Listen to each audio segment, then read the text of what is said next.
Hello YouTube. Today you get the sitting comfortably in the chair with a cup of tea rant.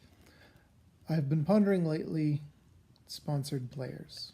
I'm working on a piece of writing revolving around running a boutique yo-yo brand, and considering the fact that 10 years ago when I got into yo-yos, the market was so different than it is now. There were handfuls of smaller brands and nobody was selling direct. It was all through online stores. YouTube was just barely a thing, as was Facebook. So marketing was very different. Instagram wasn't the big common thing it is. So if you wanted to have your yo-yos seen by other people, it was through sponsoring a competitor.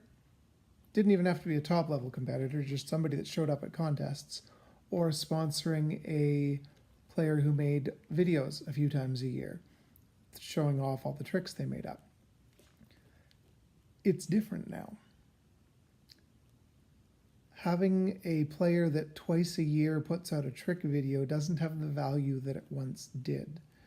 That video won't get shared around and around again because there are so many videos out.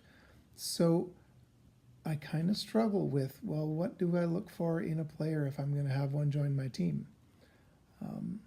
Which is one of the reasons I've got a pretty small team, is not that I don't want to sponsor more players, but I'm having such a hard time picking someone. So there's that. And I look around at some of the other boutique brands that are starting up, and some of them have teams, some don't.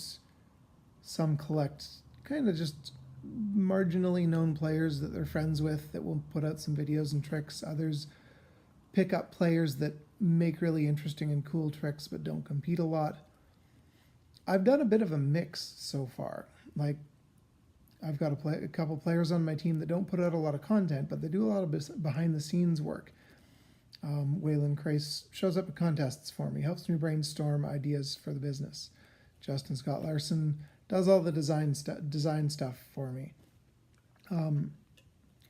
So yeah, it's a bit of a confusing question. I'm just not sure how to answer it, and I think it's a thing that evolves. I mean, obviously with the bigger brands, they still sponsor the competition champion players because that's more expensive than sponsoring players who are maybe less well known, don't top out in competitions.